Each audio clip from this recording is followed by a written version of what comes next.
Buka Alkitab kita sama-sama.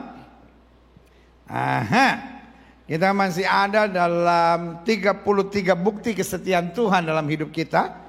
Sama-sama bilang sama saya, kesetiaan Tuhan saya sungguh sangat terbukti. Nah, lebih mantap lah. Sama-sama bilang sama saya, kesetiaan Tuhan saya sungguh sangat terbukti. Saya sudah janji sama saudara, selama 33 minggu kita deklarasikan, selama 33 minggu kita nyatakan, kesetiaan Tuhan saya sungguh sangat terbukti. Amin. Saya mau make sure apapun yang terjadi, kita tidak akan goyah bahwa Tuhan kita itu setia. Haleluya. Dan salah satu bukti kesetiaan Tuhan, dia melatih kita. Sama-sama bilang sama saya dilatih Tuhan. Saya selalu bilang, Allah memang menerima kita apa adanya, tetapi tidak membiarkan kita sebagaimana adanya kita. Dia melatih kita. Sebagian kita mungkin bertanya, pendeta, kayaknya judulnya kurang pas. Mana bisa bukti kesetiaan Tuhan bahwa dia melatih kita? Tahukah saudara, latihan adalah sesuatu yang mahal. Latihan adalah sesuatu yang mahal. Ibu pernah nggak masukin anak pada latihan gitar, latihan main piano, latihan nyanyi, latihan main bulu tangkis, latihan main bola, bayar nggak bu? Tergantung pelatihnya. Tergantung metode latihannya. Makin baik metode latihannya, makin mahal. Dan dari mana kita tahu metodenya baik? Ketika targetnya jelas. Yang setuju sama saya katakan, targetnya harus jelas. Karena orang latihan, berhasil atau tidak, tergantung kekuatan kita dalam memahami tujuan, memahami target. Setuju? Bu, ngapain latihan senam bu? Iseng. Ya, ibu latihan senam 6 bulan gak ada yang berubah bu. Ngerti gak maksud saya? Latihan akan mendatangkan hasil yang luar biasa kalau targetnya jelas. Tuhan memang menerima kita apa adanya. Tetapi dia melatih, mempersiapkan kita untuk sebuah tujuan yang luar biasa. Yang setuju berikan tepuk tangan yang meriah buat Tuhan. Amin. Karena Tuhan yang menerima kita apa adanya, Tuhan yang tidak memanjakan kita. Indeed, God loves us so much. Betul dia Tuhan yang mencintai kita. Sama-sama bilang sama saya, Tuhan mencintai kita.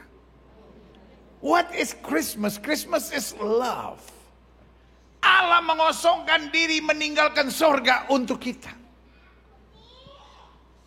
What is Passover? Apa itu Paskah?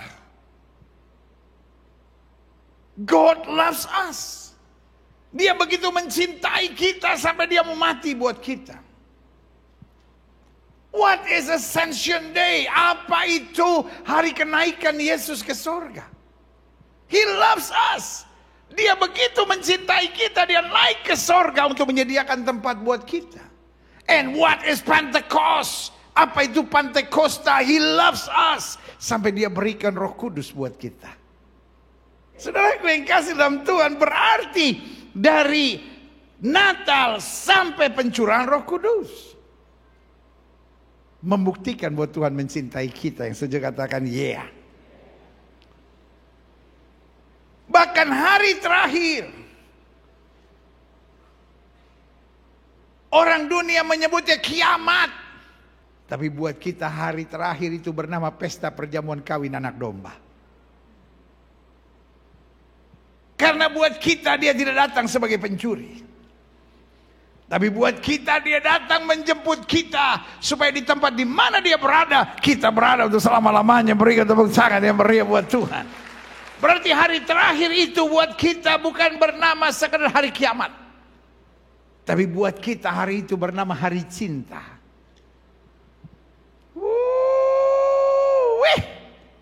Amin. Karena dia mencintai kita, dia melatih kita. Tapi dia tidak pernah memanjakan kita. Sama-sama bilang, saya tidak pernah dimanjakan. Bilang sama sebelah saudara, jangan kemanjaan.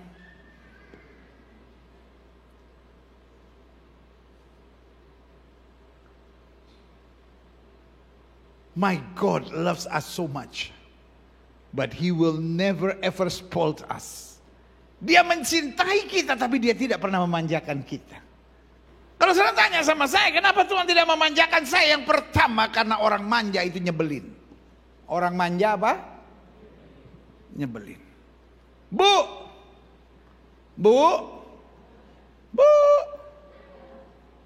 Seneng gak bu punya suami manja? Setiap kali ada masalah dia telepon mamanya.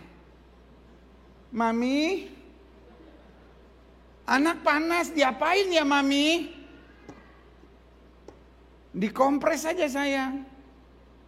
Aduh belum turun-turun nih mami, gimana ya? Mau bu punya laki kayak gitu? Mami, istriku kalau masak gosong terus mami.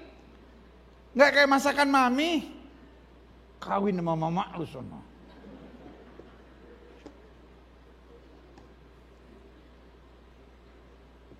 Pak, seneng nggak punya istri yang manja? Pak, aku nggak bisa tidur, AC-nya dingin.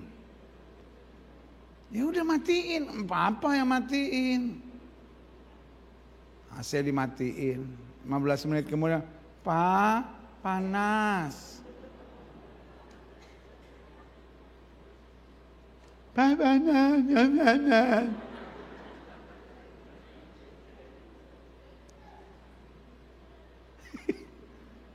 Adik-adik muda, izinkan saya as your pastor mengingatkan kalian. Memang kalau lagi pacaran kadang-kadang manja-manja itu seru. Tapi kalau udah kawin, tanya sama bapak lu apa artinya punya bini manja.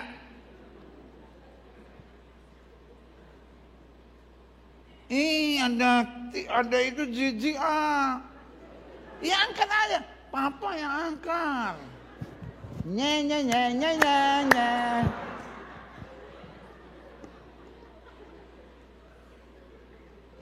Orang manja itu nyebelin. Kalau Tuhan melatih kita supaya kita nggak nyebelin orang, supaya kita jadi berkat. Yang kedua, orang manja tidak bertanggung jawab. Orang manja apa? Tidak bertanggung jawab. Orang manja ujung-ujungnya selalu nyalahin orang. Karena orang manja tidak mau bertanggung.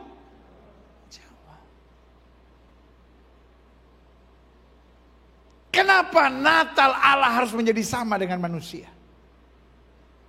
Karena dia adalah Allah yang bertanggung jawab. Kenapa Paskah Yesus mati buat dosa kita? Karena dia Allah yang bertanggung jawab. Kenapa sebelum Yesus naik ke sorga dia perintahkan kita pergi beritakan Injil kepada setiap makhluk? Karena dia mau kita menjadi orang-orang yang bertanggung jawab. Yang setuju sama saya katakan, saya tidak boleh manja. Saya harus berani bertanggung jawab. Yesus di Taman Getsemani bilang, kalau boleh biarlah cawan ini lalu. Tapi biar bukan kehendakku yang jadi, melainkan kehendakmu yang terjadi. Kesimpulan saya, dia adalah Bapa yang bertanggung jawab. Tuhan gak mau kita manja. Karena orang manja selalu bilang, bukan salah saya, salah suami saya. Bukan salah saya, salah orang tua saya. Bukan salah saya, salah orang di sekitar saya. Yang setuju sama saya katakan, saya harus bertanggung jawab. Bukan nyalain orang. Yang ketiga, kenapa Tuhan tidak mau kita manja? Karena orang manja tidak bisa kuat. Orang manja ngeluh terus, aku gak kuat, aku gak sanggup, aku gak bisa.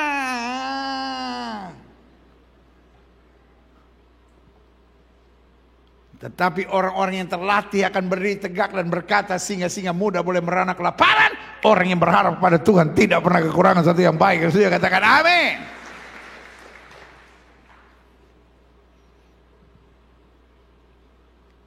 Dan yang keempat, orang manja adalah orang yang menghalalkan segala cara.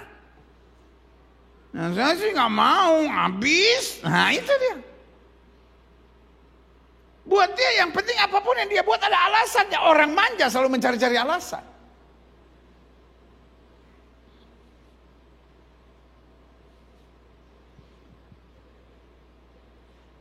Tetapi orang-orang yang terlatih akan berdiri tegak dan siap menerima resiko. Waktu Goliat memaki-maki bangsa Israel,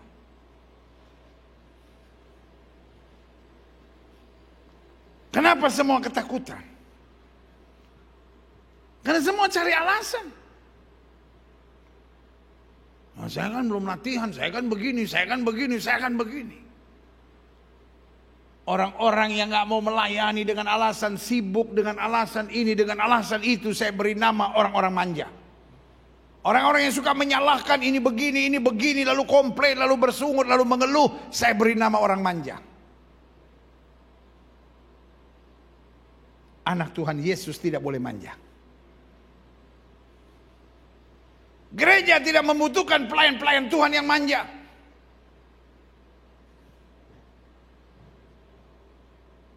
Orang manja tidak boleh melayani. Orang manja daftar di TK.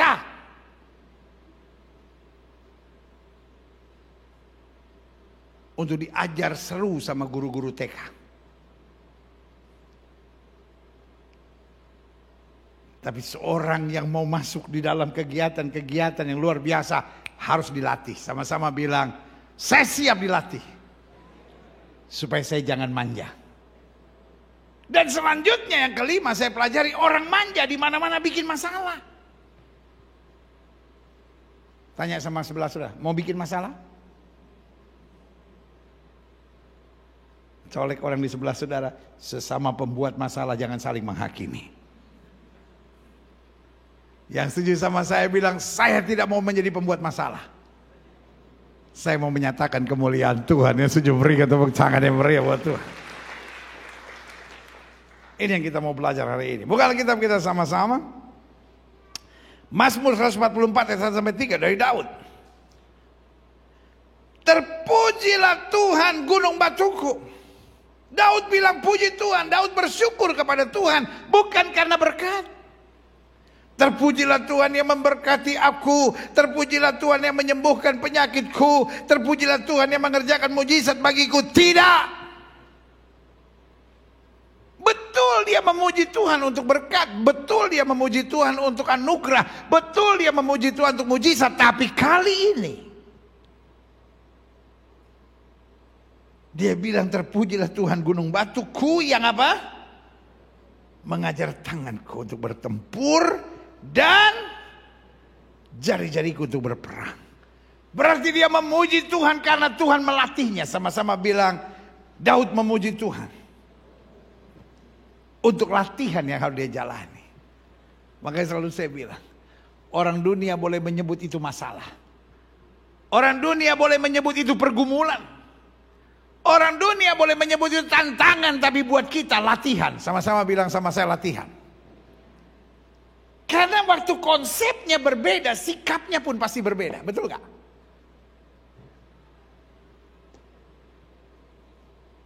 Saya pernah dihukum disuruh push up gak?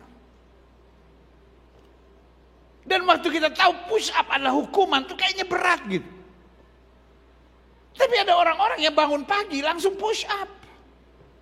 Sebagai bentuk latihan, dia gak merasa itu hukuman, tapi buat dia itu adalah bagian untuk kesehatannya.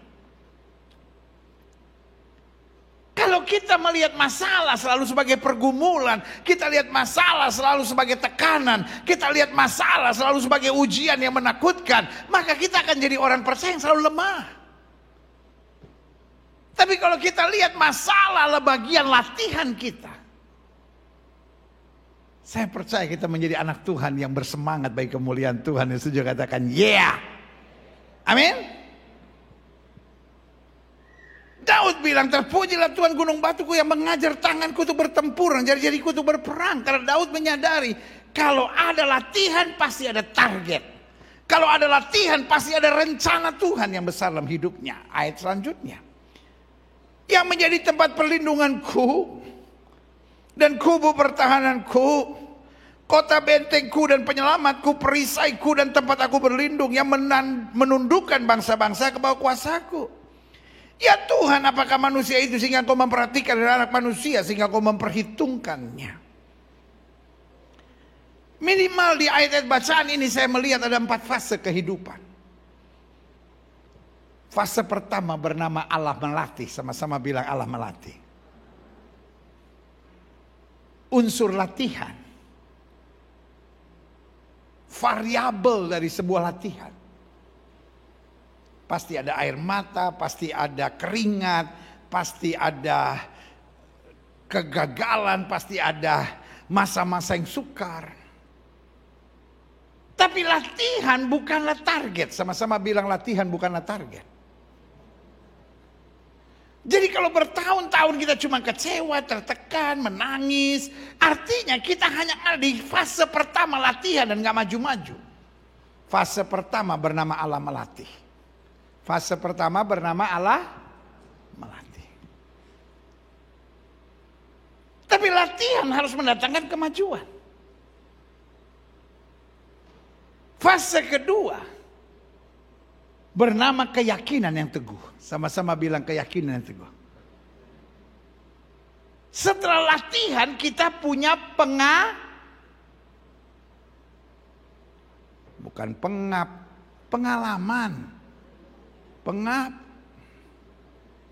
Sama-sama bilang sama saya, pengalaman.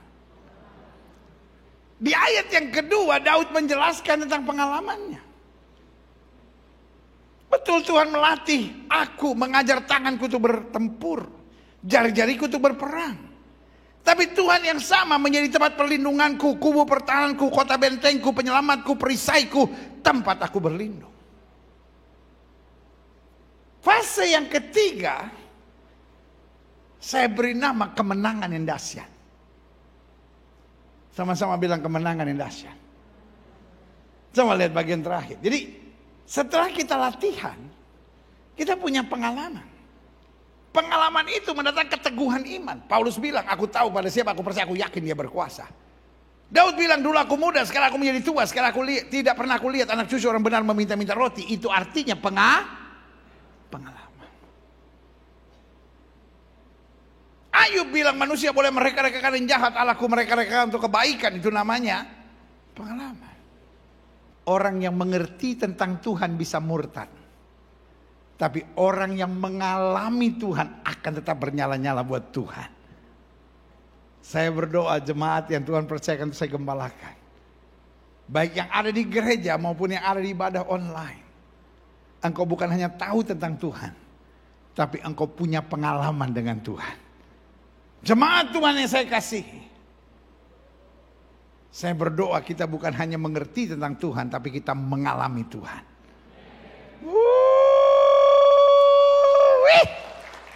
Karena orang yang mengerti Tuhan bisa meninggalkan Tuhan, tapi orang yang mengalami Tuhan akan senantiasa berjalan bersama Tuhan. Yang setuju katakan amin. Fase ketiga bernama kemenangan yang dahsyat. Saya melihat ayat yang kedua bagian terakhir bilang apa? Yang menundukkan bangsa-bangsa ke bawah kuasaku. Pemazmur akhirnya menyadari, aku bersyukur buat latihan-latihanku. Di ayat sebelumnya berkali-kali kita melihat betapa Daud bersedih, Daud tertekan, Daud menangis karena latihan-latihan itu. Tetapi kemudian dia ada pada kesadaran latihan-latihan itulah yang membuat aku orang sederhana, orang yang tertolak dari keluarga, orang yang tidak diperhitungkan sama sekali, tapi bisa dipercaya Tuhan. Karena Tuhan menaklukkan bangsa-bangsa di bawah kuasanya. Yang setuju katakan kemenangan yang dahsyat. Amin. Dan yang keempat fase itu bernama kesadaran. Sama-sama bilang sama saya, fase Allah melatih. Amin. Sama-sama bilang sama saya yang kedua, fase keyakinan yang teguh. Sama-sama bilang sama saya yang ketiga, fase kemenangan yang dahsyat. Dan fase yang keempat, fase kesadaran. Sama-sama bilang saya sadar. Amin. Coba lihat. Ayat 3 bilang apa? Ya Tuhan, apakah manusia itu sehingga engkau memperhatikannya? Dan anak manusia sehingga engkau memperhitungkannya. Orang mau jadi tim nasional bola, ada kriterianya nggak sebelum latihan? Ada. Orang mau jadi tentara masuk Akmil, ada kriterianya nggak? Ada. Nggak bisa siapa saja. Kalau yang daftar ngences, ya itu yang bola. Wih, pelatih mikir juga. Jadi tala. Latihannya, ayo mari berbaris, ayo maju, jalan. Jadi apa saudara? Tapi Tuhan menerima kita apa adanya. Nggak ada kriteria. Kuasanya sanggup untuk mengubah kita yang gak ada apa-apanya untuk turut memerintah bersama Kristus dalam kemuliaannya. Berikan tepuk tangan yang meriah betul. Karena selalu saya bilang gini, pelatih yang hebat bukan melatih dari pintar menjadi luar biasa. Pelatih yang hebat dia harus melatih dari orang bego menjadi orang yang hebat. Iya kan? Kalau orang Batak yang memang lahirnya sudah bisa menyanyi, dilatih menjadi penyanyi terkenal, itu biasa. Tapi kalau orang yang gak ngerti nada sama sekali, yang nyanyi hari ini harinya Tuhan dengan nada malam kudus. Hari ini harinya Tuhan, marilah kita bersuka cita. Ada orang nyanyi apa nada apa saudara, tapi bisa dilatih menjadi penyanyi yang hebat, itu namanya pelatihnya dahsyat. Setuju?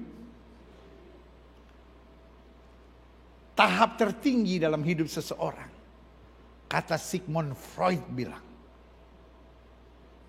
ketika seorang ada pada kesadaran. Kita harus sadar. Karena orang yang sadar dirinya bego gak mungkin sombong. Gak mungkin menghakimi orang. Gak mungkin menjauh dari Tuhan. Tuhan, saya gak bisa buat apa-apa tanpa Tuhan. Dia selalu mendekat pada Tuhan. Kalau diri kita sadar kita bego, kita siap dinasihati orang. Kita siap ditegur orang. Kita siap dengan tenang menghadapi berbagai tantangan. Karena kita berkata, Tuhan terima kasih. Semua tantangan ini mengubahkan kebiasaanku. Yang lama sudah berlalu, yang baru sudah terbit. Berikan tepuk tangan yang meriah buat Tuhan. Selanjutnya, Hakim-Hakim 3 ayat 1-2. Inilah bangsa-bangsa yang dibiarkan Tuhan tinggal untuk apa? Mencobai, untuk melatih orang Israel itu. Dengan perantara mereka, yakni semua orang Israel yang apa? Tidak mengenal perang Kanaan. Pertanyaan saya sederhana, Tuhan bisa menghalau semua musuh nggak? Halo, Tuhan bisa menghalau semua musuh nggak? Tuhan bisa menghabisi semua musuh nggak? Bisa. Tetapi Tuhan tidak melakukannya. Kenapa? Karena ada kelompok senior dan ada kelompok junior. Kelompok senior bangsa Israel yang keluar dari Mesir sudah terbiasa menghadapi tekanan yang berat. Tetapi kelompok yang lahir kemudian sudah mengalami banyak kenikmatan. Tuhan gak mau mereka manja. Kita lihat banyak bisnis-bisnis keluarga masuk di generasi kedua langsung hancur. Karena generasi pertamanya tahu nilai perjuangan, tapi generasi keduanya sudah lahir di atas kasur emas. Makanya banyak bisnis keluarga masuk ke generasi kedua rusak, hancur. Kenapa? Karena mereka manja. Tetapi kalau sudah lihat selanjutnya dikatakan apa? Maksudnya hanyalah supaya keturunan-keturunan orang Israel yang tidak mengenal perang, yang masih manja, yang sudah-sudah itu dilatih berperang oleh Tuhan. Yang setuju sama saya katakan, saya siap dilatih. Karena Tuhan punya target yang besar. Amin. Nah, saya masuk pada kesimpulan sekarang. Klik. Aha. Bukti nyata bahwa Dia adalah Allah yang setia. Bahwa Dia bukanlah Allah yang memanjakan kita, namun Dia melatih kita. Sebagai penutup saya simpulkan 4 hal hasil latihan. Hasil latihan. Target Tuhan dari tidak bisa menjadi bisa. Dari tidak bisa mengampuni menjadi bisa mengampuni. Dari tidak bisa hidup dalam iman mulai bisa hidup dalam iman. Dari tidak bisa melepaskan rokok, melepaskan minum mabuk, melepaskan judi, melepaskan kepahitan, melepaskan kekecewaan, melepaskan trauma-trauma.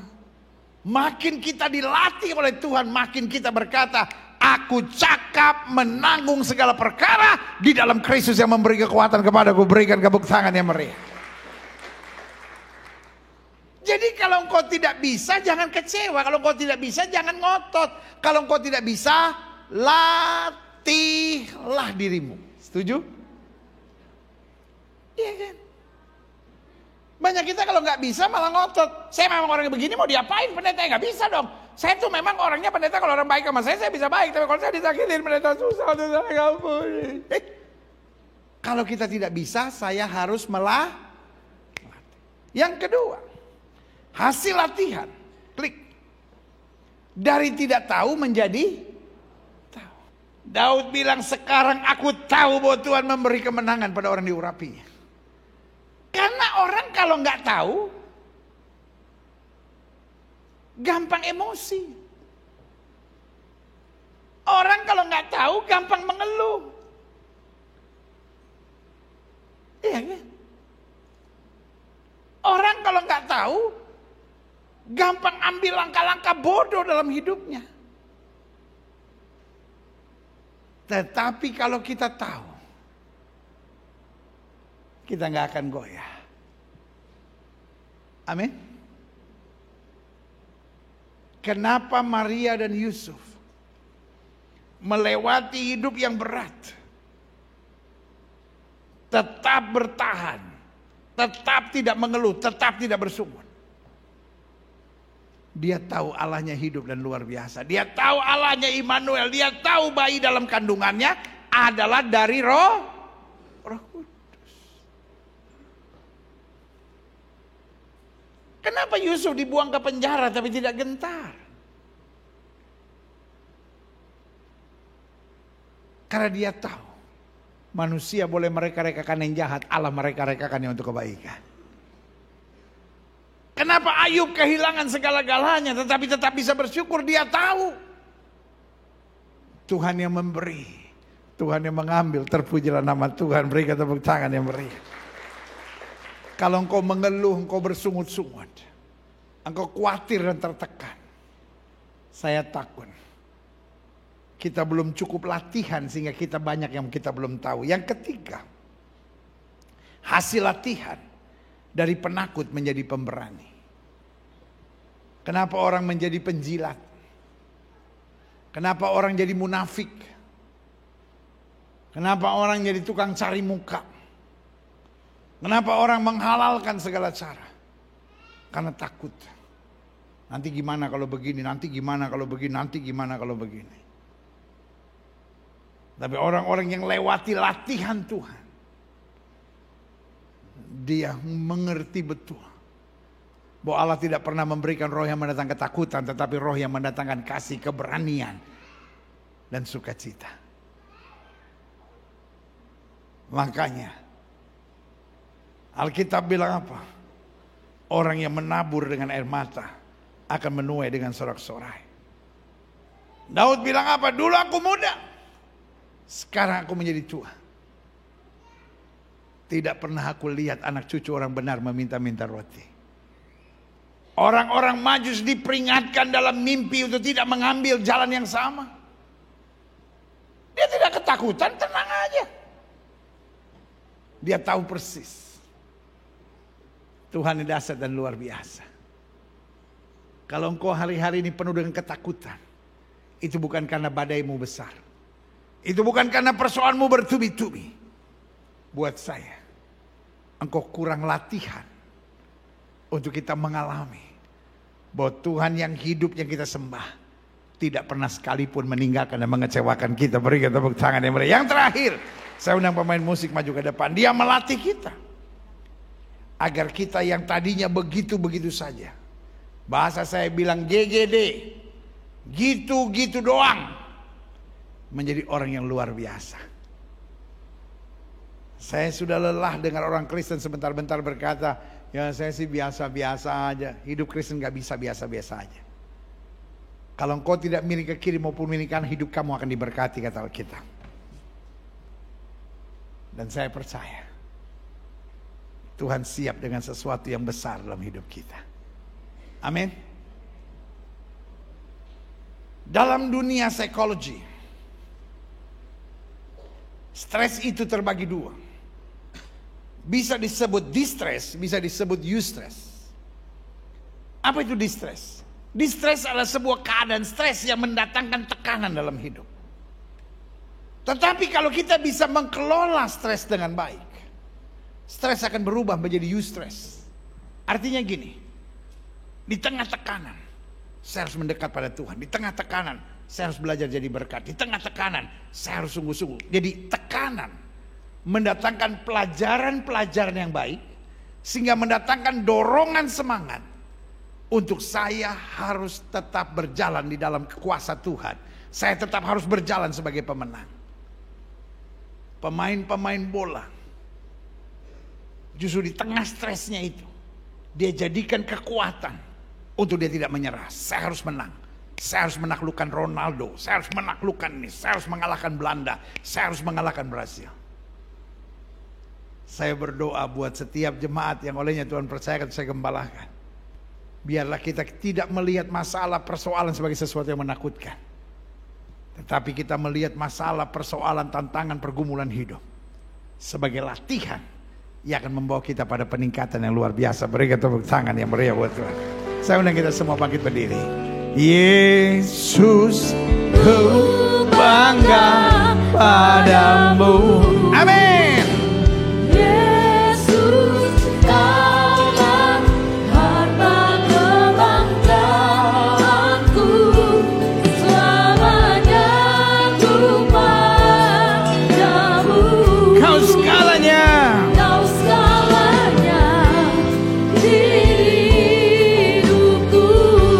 Musik main dengan sangat lembut, setiap mata terpejam, setiap kepala tertunduk, setiap hati terangkat pada Tuhan. Hari ini di rumah Tuhan kita diingatkan, Dia bukan Tuhan yang memanjakan kita. Karena orang-orang manja adalah orang-orang yang menyebalkan.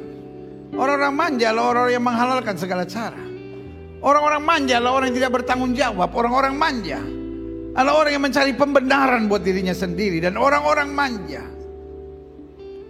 menjadi troublemaker dimanapun kita berada. Tuhan mau melatih kita, Tuhan mau mendidik kita, supaya kita menjadi orang-orang yang bertanggung jawab, menjadi orang-orang yang dapat diandalkan. Jika itu doamu, taruh tangan kananmu di dada. Betul, ketika dilatih keadaan yang tidak menyenangkan. Tetapi Allah yang melatih adalah Allah yang punya target yang besar dalam hidup kita. Itu sebabnya pemazmur berkata, apakah manusia sehingga engkau memperhitungkannya? Manusia nggak punya sesuatu yang dapat diandalkan, tetapi latihan yang tekun menuntun kita pada pengalaman yang dahsyat. Minimal kita belajar punya kesadaran dalam hidup ini. Oh, kita nggak tahu apa-apa, kita nggak bisa apa-apa, kita nggak mampu apa-apa, tapi Tuhan latih kita sampai kita terus menjadi pribadi-pribadi yang menyatakan kemuliaan Kristus. Jika itu doamu, taruh tangan kananmu di dada. Setiap saudara yang didoakan, taruh tangan kanan saudara di dada. Boleh angkat tangan dua-dua tinggi-tinggi. Izinkan saya berdoa. Bapa, kami angkat tangan di hadapan Tuhan dan kami berkata, ya Kristus, latihlah kami. Kami tidak mau jadi orang-orang manja yang menyebalkan. Kami tidak mau jadi orang-orang manja yang tidak bisa bertanggung jawab. Kami tidak mau jadi orang-orang manja yang menghalalkan segala cara dan mencari alasan pembenaran diri sendiri. Bapak, lihat tangan-tangan yang terangkat. Kami mau dilatih supaya kami hidup menguasai diri. Kami mau dilatih supaya kami hidup jadi berkat. Kami mau dilatih supaya apa yang kami nggak tahu jadi tahu, apa yang kami nggak bisa jadi bisa. Selama ini kami takut, khawatir, bimbang, ragu, menjadi pemberani yang berjalan dalam iman. Lihat tangan-tangan yang terangkat. Latihlah kami Tuhan, dan ajar kami punya pengalaman-pengalaman yang manis dengan Tuhan. Terima kasih saudaraku. Allah yang melatih kita adalah Allah yang punya target besar dalam hidup kita. Taat aja, setia aja, semangat aja, kau akan kagum melihat pembelaan Tuhan. Hamba juga doa buat yang sakit Allah.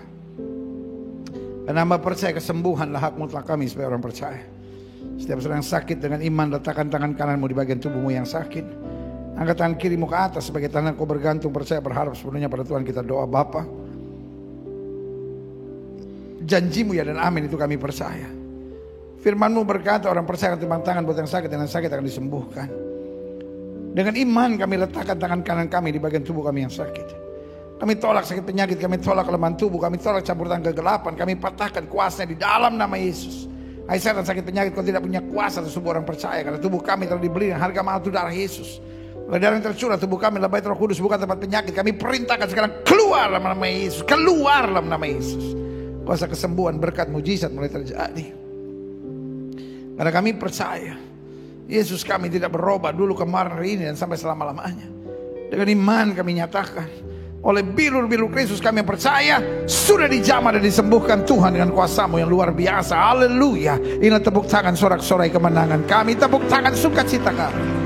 Karena Tuhan melakukan perbuatan-perbuatan yang gagah perkasa.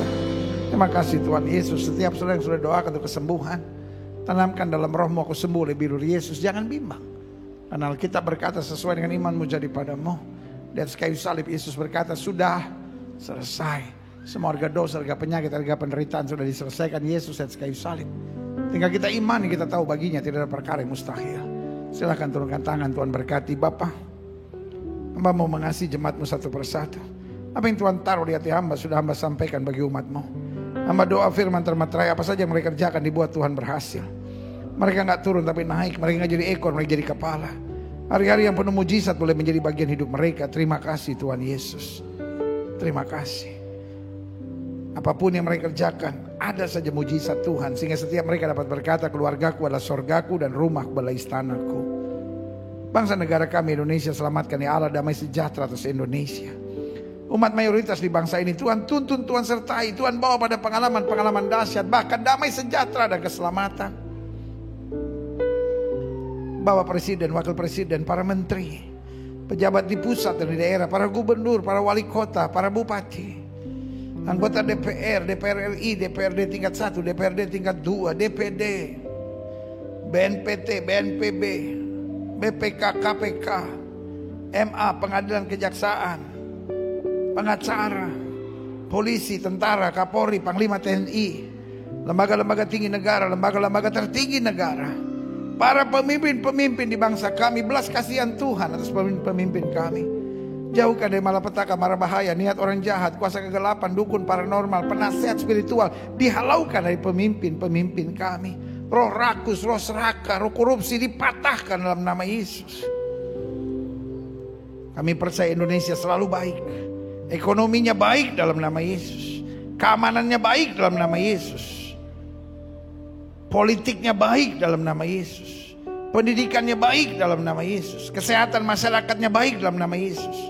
Hasil tambang, hasil bumi, hasil laut, hasil hutan, semua baik dalam nama Yesus. Indonesia ada di hatinya Tuhan. Jaga bangsa kami dengan kasih-Mu ya Kristus.